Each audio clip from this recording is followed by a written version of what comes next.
అందరి మేలు కోరేవాడికి ఖచ్చితంగా అంతా మంచే జరుగుతుంది. కానీ ఆలస్యమవుతుంది.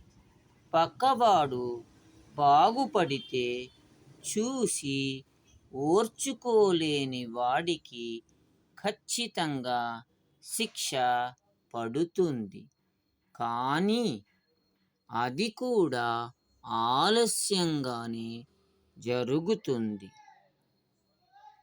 ఆలస్యం ఎందుకంటే ఆలస్యం అనేది దేవుడు మంచోడి సహనానికి పెట్టే పరీక్ష. చెడ్డోడు మంచిగా మారడానికి ఇచ్చే అవకాశం.